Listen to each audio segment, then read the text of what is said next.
जनसुराज ने अपनी पहली लिस्ट जारी की। उसमें एक ऐसा नाम है जिसे लोग महागुरु के नाम से जानते हैं। उनका नाम है कृष्णचंद्र सिन्हा, लोग केसी सिन्हा के नाम से जानते हैं। और बिहार के लाखों करोड़ों बच्चे उनकी लिखी हुई किताब को पढ़कर बड़े हुए हैं। वो इस बार कुम्हरार विधानसभा सीट से उम्मीदवार हैं। जनसुराज ने उन्हें अपना उम्मीदवार बनाया है। सर, आपका बहुत बहुत स्वागत है। Thank you.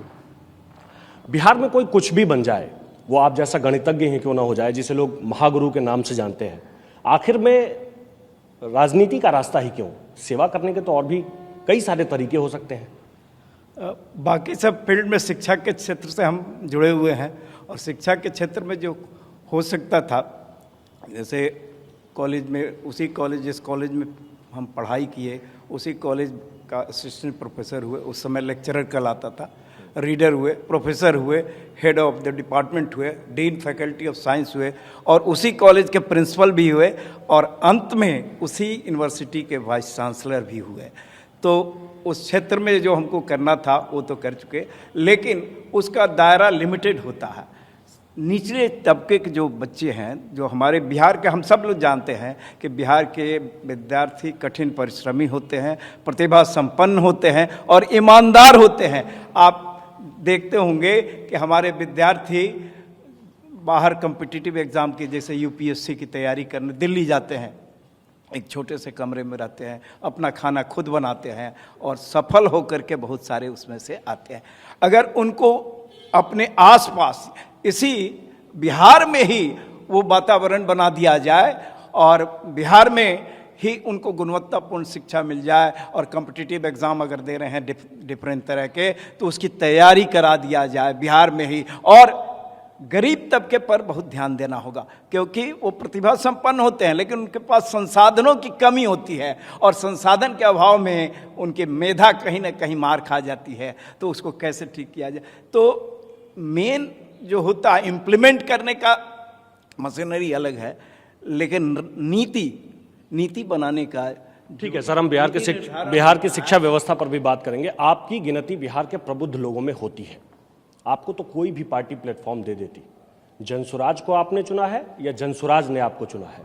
नहीं, जनसुराज ने हमको चुना है, क्योंकि हमारा तो ये फील्ड था भी नहीं, लेकिन जनसुराज वाले बहुत समय से हमारे पास आ रहे थे तो निश्चित रूप से सम्मान के साथ अगर आए तो हमने कहा कि हाँ ठीक है, शिक्षा के क्षेत्र में विशेषकर मेरा प्राथमिकता रहेगा कि शिक्षा के क्षेत्र में जो किया जा सकता है वो किया जाए। बिहार में बहुत ही पोटेंशियल है। लोग कहते हैं कि यहाँ इंडस्ट्री नहीं है, पोटेंशियल है, लेकिन उसको करने की जरूरत है। बिहार में के संदर्भ में देखा जाए तो शिक्षा और कृषि, ये दो चीज़ पर अगर हम लोग ध्यान दे दें, इसमें जो यहाँ का पोटेंशियल है उसका सही उपयोग करें, तो बिहार को शिखर पर ले जाया जा सकता है। इतने दिन से आप राजनीति की बातों को देख रहे हैं, समझ रहे हैं। कभी किसी पार्टी ने कहा आपको कि आप चुनाव लड़िए? कभी आपने किसी पार्टी से इच्छा जाहिर की थी इससे पहले, या कभी आपने जाहिर नहीं की? आपको कभी ऑफर नहीं दिया गया इससे पहले? नहीं, कोई ऐसा मेरी भी नहीं थी, क्योंकि हमारा 2024 के अगस्त तक तो हमारा उसी क्षेत्र से जुड़े हुए थे। वाइस चांसलर का टर्म पूरा हुआ, उसके बाद ही कुछ सोचा जा सकता था। तो लेकिन जनसुराज ने अप्रोच किया, बार बार अप्रोच किया, तो हमको ऐसा लगा कि नहीं, इस क्षेत्र में भी उतरना चाहिए और पब्लिक का सेवा करना चाहिए, सेवा भाव से, क्योंकि जो अचीव करना तो समाज ने हमने बहुत कुछ दिया है और अब पे बैक करने का समय आया है। तो पे बैक करने का समय शिक्षा का क्षेत्र हो सकता है और ये जो राजनीति, ये पॉलिटिकल पार्टी का मंच होता है, तो ये भी एक माध्यम हो सकता है पे बैक करने का। आप लोगों की पहली लिस्ट आ गई है। जब पहली लिस्ट आई तो मैं प्रेस रिलीज देख रहा था। आप लोग खुद को बाकी पार्टियों से अलग बताते हैं, लेकिन आप लोगों ने भी प्रेस रिलीज में वही लिखा कि ईबीसी की संख्या इतनी, अल्पसंख्यकों की संख्या इतनी, सामान्य वर्ग के इतने उम्मीदवार होंगे। फिर आप लोग अलग कैसे हुए? दूसरी पार्टियों से कैसे अलग हुए? बिल्कुल, देखिए, जो व्यवहारिक पक्ष है उसको भी ध्यान में रखा जाता है और गरीब तबका के जो बच्चे लोग हैं जो निचले पायदान पर हैं उसको ऊपर लाना बहुत ज़रूरी है, क्योंकि विकास तब तक नहीं हो सकता, संपूर्ण विकास तब तक नहीं हो सकता जब तक निचले पायदान पर जो लोग हैं उनको ऊपर न लाया जाए। तो इसी को ध्यान में रख करके ये जो आप कह रहे हैं कि वो एक्चुअली जातिवाद नहीं है, बल्कि उस चीज़ को, उसका इकोनॉमिक पक्ष भी देखिए कि निचले तबके के जो लोग हैं उनको ऊपर कैसे लाया जाए, वो ज़्यादा बेहतर।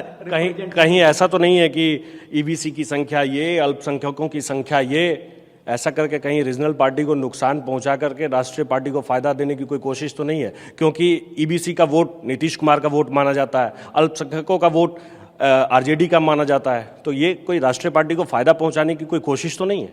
देखिए, अभी की जो स्थिति है, सबके हाथ में मोबाइल रहता है और सारी सूचनाएं उन तक पहुंचती है, इसलिए ये नहीं कहा जा सकता है कि किसी को फायदा।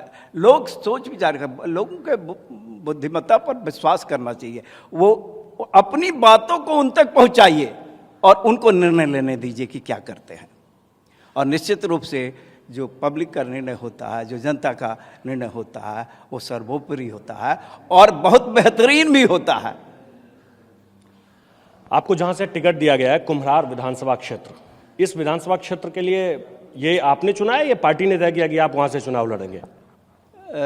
ये पार्टी ने तय किया है, लेकिन एक विशेषता है इस क्षेत्र में कि दो विश्वविद्यालय इस क्षेत्र में पढ़ते हैं, एक पटना विश्वविद्यालय, दूसरा ये पाटलिपुत्रा विश्वविद्यालय। दोनों का हेड ऑफिस पटना विश्वविद्यालय तो पूरी तरह से लगभग इसी क्षेत्र में, आधा बांकीपुर में भी जाता है, लेकिन पाटलिपुत्रा का जो ऑफिस है वो भी इसी क्षेत्र में पड़ता है। ये महज संयोग है।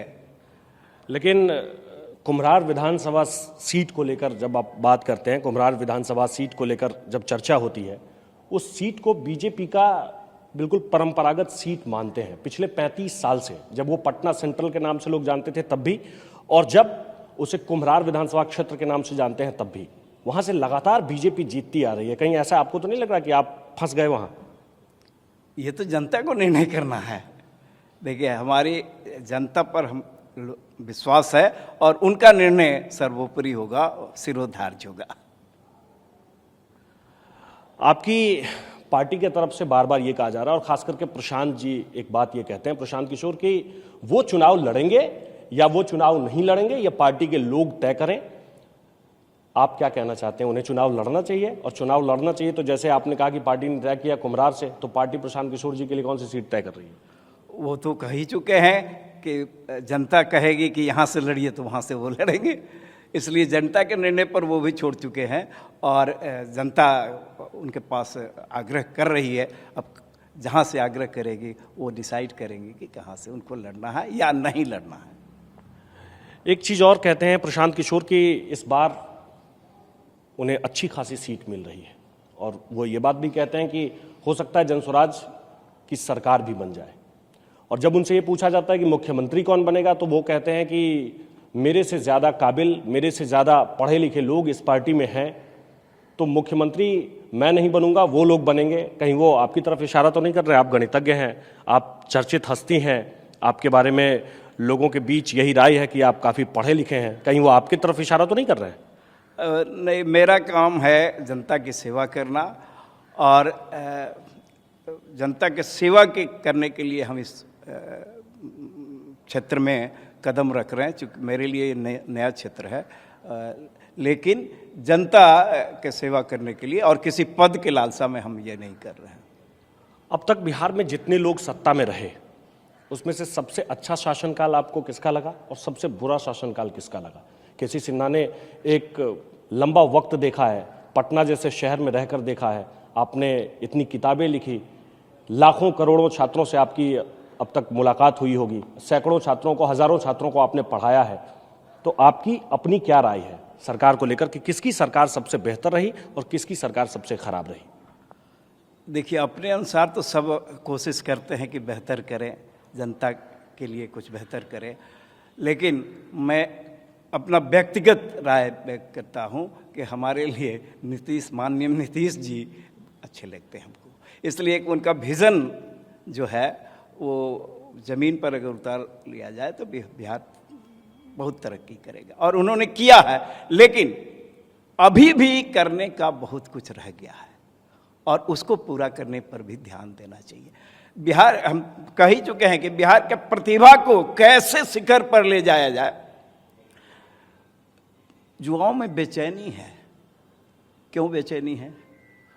उनको नौकरी नहीं मिल रहा है, रोजगार नहीं मिल रहा, और रोजगार अगर मिल भी रहा है तो इंजीनियर हैं, ऑपरेटर का नौकरी कर रहे हैं, तो योग्यता के अनुसार रोजगार मिलना चाहिए और इस पर प्लानिंग करना होगा।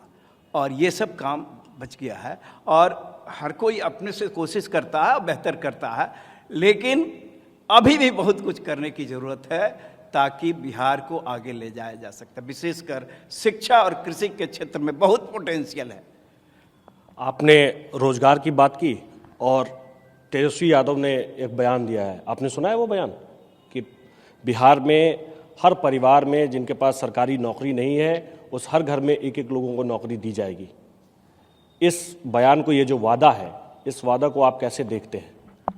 नहीं, हर पॉलिटिकल पार्टी वादा करता है और सत्ता में आने के बाद क्या करता है इसको देखना बहुत ज़रूरी होता है। तो वो तो भविष्य बतलाएगा कि आने के बाद लोग क्या कर रहे हैं। हमारा जो विजन है, इस पार्टी का जो है सोचना कि हम क्या क्या करेंगे, तो पहला शिक्षा रोजगार और इसमें कृषि और व्यापार। कृषक यहाँ के हैं, बहुत मेहनत करते हैं, लेकिन उस कंपैरिजन में उनका इनकम नहीं हो पाता है। तो अगर नगदी फसल उगाया जाए, उनको हेल्प करना होगा, नगदी फसल उगाएं, उससे उनका इकोनॉमिक कंडीशन बढ़ेगा और कृषि में असीम संभावनाएं हैं। और तीसरा जो है, एक साथ करके 6 करते हैं कि हेल्थ, स्वास्थ्य और कानून व्यवस्था में सुधार। जब तक कानून व्यवस्था एकदम परफेक्ट, तो कभी आइडियल कंडीशन नहीं होता, लेकिन मैक्सिमाइज करने की कोशिश, हम लोग मैथमेटिक्स में पढ़ाते हैं, maximization under constraints, optimization under constraints, यानी वो करना होगा कि जो कंस्ट्रेंट्स है उसी में हमको ऑप्टिमाइज करने की कोशिश करनी होगी, तभी बिहार आगे जा सकता है। आप लोग जितनी बातें कर रहे हैं वो सुनने में बहुत अच्छा लग रहा है, लोग उसे बड़े चाव से सुन भी रहे हैं, लेकिन लोग उस पर में कैसे विश्वास करें? लोग अब तक जो कुछ भी पिछले 35 साल का जिक्र करते हैं, प्रशांत किशोर, वो लालू यादव के कार्यकाल का जिक्र करते हैं, फिर नीतीश कुमार के कार्यकाल का जिक्र करते हैं, तो आप पर में लोग क्यों भरोसा करें? बिल्कुल, ये तो हम लोग तो अभी रहे नहीं हैं कभी सत्ता में, तो ये क्या करेंगे ये पब्लिक बात, लेकिन एक चांस तो पब्लिक दे ही सकती है। और शायद यहाँ की जनता ये सोच रही है कि एक चांस क्यों नहीं दे करके देखा जाए। कुम्हरार विधानसभा क्षेत्र में लोगों से मुलाकात हुई है, गए थे आप घूमने? बिल्कुल, मुलाकात तो होती ही रहती है, लेकिन कल जो नाम अनाउंस हुआ है, यहाँ से विधायक के लिए नॉमिनेट किया गया है पार्टी की ओर से, तो अब हम घूमेंगे। लेकिन ऐसे तो हम घूमते ही रहे हैं, मेरा क्षेत्र ही है, यहाँ से पटना यूनिवर्सिटी और इस क्षेत्र में तो पूरे क्षेत्र में हम घूमते रहे हैं। अब जब टिकट मिल गया है तो क्या लग रहा है कि गणित ज़्यादा कठिन है कि चुनावी गणित ज़्यादा कठिन है? नहीं, गणित ऐसा है, गणित में क्या होता है कि अभी जो मॉडर्न मैथमेटिक्स है, न्यूमेरिकल एनालिसिस, तो अगर एग्जैक्ट सॉल्यूशन नहीं मिले, लेकिन हर समस्या का अप्रोक्सीमेट सॉल्यूशन मिल जाता है। और हमने कहा ही कि आइडियल कंडीशन कभी नहीं होगा, कोशिश की जाएगी कि ऑप्टिमाइज करें जो भी हमारे कॉन्स्ट्रेंट्स हैं। कॉन्स्ट्रेंट्स भी तो होते हैं, इतना लिमिटेशन है, इसी में हमको बेहतर करना है, तो ऑप्टिमाइजेशन का थ्योरी हम तो मैथमेटिक्स वाले हैं, लगा सकते हैं। आप शिक्षा को लेकर बात कर रहे थे, आप बड़े बड़े पद पर रहे, आपने कहा आप खुद ही प्रिंसिपल रहे, आप शिक्षा के क्षेत्र में बिहार के बड़े बड़े लोगों से आपकी काफ़ी समय तक बातचीत रही। आपने कभी बिहार सरकार को इसके बारे में लिखा कि शिक्षा में कैसे सुधार किया जाए? आपने कभी किसी चीफ मिनिस्टर को, किसी शिक्षा मंत्री, एजुकेशन मिनिस्टर को कभी आपने कोई सुझाव दिया? कभी आपने बताया कि इस जगह पर ये ठीक करने की ज़रूरत है, अगर ऐसा कर देंगे तो बिहार के बच्चों के लिए बहुत अच्छा होगा? इससे पहले आपने कभी किया है ऐसा? नहीं, बिल्कुल सजेशन तो देते ही रहे हैं, बहुत सारे निर्णयों में शामिल भी रहते हैं, लेकिन लिमिटेशन है, लॉन्ग टर्म प्लानिंग करना होगा, बहुत सोच विचार करके लॉन्ग टर्म प्लानिंग करना होगा, क्योंकि तात्कालिक लाभ हो सकता है, लेकिन हमको ऐसा प्लानिंग करना होगा ताकि परमानेंट लाभ हो और बिहार के बच्चे आगे बढ़ें, इसके लिए प्लानिंग करना होगा और बहुत सोच विचार करके निर्णय लेना होगा कि क्या क्या किया जा सकता है। वो असीम संभावनाएं हैं। फिर कहेंगे कि बिहार में वो पोटेंशियल है कि बंगलोर, पूना और गुड़गांव बिहार बन सकता है। असीम संभावनाएं हैं। इसको कैसे किया जाए, इसके लिए सोचना होगा और पूरा गंभीरता से सोचना होगा। पटना में एक चर्चा है, बहुत चर्चा है कि जनसुराज के जो नेता हैं, हर नेता के पास एक एक फाइल है किसी न किसी की वो कुंडली खोल देते हैं कुछ दिन पर। केसी सिन्हा के पास भी किसी की फाइल है क्या? इसमें हम कुछ नहीं कहेंगे, इसलिए कि हम उस क्षेत्र के हैं ही नहीं हैं। हमारा काम है बच्चों को पढ़ाना, अभी तक तो यही रहा है, इसलिए इसमें हमारा कोई इंटरेस्ट भी नहीं है। दूसरे के बारे में क्या है उससे हमको कोई मतलब है। हम क्या करना चाहते हैं ये हम आपको बताएं। ये तो आपकी पार्टी तो रोज कोई ना कोई खुलासा कर देती है। कभी किसी ने कहाँ जमीन खरीदी, कौन कितना पढ़ा लिखा है, हर दिन किसी न किसी का नाम आ जा रहा है। प्रशांत किशोर तो बाकायदा प्रेस कॉन्फ्रेंस करके खुलासा करते हैं। उसमें उनके पास जो रहता है उसके अनुसार खुलासा करते होंगे, लेकिन निश्चित रूप से उनके पास पेपर्स होते होंगे। उसमें हमारा कोई इंटरेस्ट नहीं है। हमारा इंटरेस्ट है कि कैसे इस बिहार को आगे ले जाया जाए। हाँ, भ्रष्टाचार भी एक बहुत बड़ा मुद्दा है, क्योंकि डीप रूटेड करप्शन, यह बिहार के संदर्भ में नहीं, पूरे बल्कि दुनिया के संदर्भ में क्या है, तो डीप रूटेड करप्शन जो है उसको ख़त्म करना होगा। हर स्टेज पर अगर करप्शन, प्रयास लोग कर रहे हैं, लेकिन और प्रयास करने की ज़रूरत है और उसमें भी प्लानिंग करना होगा कि कैसे किया जाए, ऊपर से नीचे या नीचे से ऊपर, या इसमें जनता को शामिल करना होगा। जनता अगर जागरूक हो जाए तो करप्शन का बहुत हद तक, बहुत परसेंटेज खत्म हो सकता है। जनता को भी सेवा करने के लिए किसी पद का होना बहुत ज़रूरी है ना? बिल्कुल नहीं ज़रूरी है, बिल्कुल नहीं ज़रूरी है। तो फिर केसी सिन्हा विधायक क्यों बने? देखिए, इसमें यह है कि बिना पद का आप सेवा करते हैं तो वो उसका क्षेत्र लिमिटेड हो जाता है, लेकिन अगर कुछ आप निर्णय लेने की स्थिति में आ जाते हैं तो क्षेत्र बहुत व्यापक हो जाता है और आप निर्णय को इम्प्लीमेंट करा सकते हैं। तब तो निर्णय लेने के लिए सबसे बढ़िया पद है मुख्यमंत्री का पद। इच्छुक हैं आप? बिल्कुल नहीं। ये निर्णय लेने का मतलब उस टीम में शामिल होना, उस टीम में शामिल होना भी तो निर्णय लेने का है। तो निर्णय लेने की भी बहुत ज़रूरत होती है और निर्णय सही होना चाहिए, सोच विचार करके लेना चाहिए। तो अभी हमारे साथ थे महागुरु के नाम से प्रसिद्ध केसी सिन्हा। वो कह रहे हैं कि सेवा करने के लिए एक पद का होना ज़रूरी है और जब आपके पास पद होता है तो लोगों को सेवा करने में आसानी होती है। नहीं, हमने ये नहीं कहा कि सेवा करने के लिए पद की जरूरत है। पद नहीं रहने पर लिमिटेशन हो जाता है, उसका क्षेत्र उतना व्यापक नहीं होता है, लेकिन पद होने पर आप निर्णय को लागू करवा सकते हैं। बस यही, उसका क्षेत्र व्यापक हो जाता है। बस इतना ही हमने कहा है। बहुत बहुत शुक्रिया सर आपका हमारे साथ बातचीत करने के लिए। Thank you very much.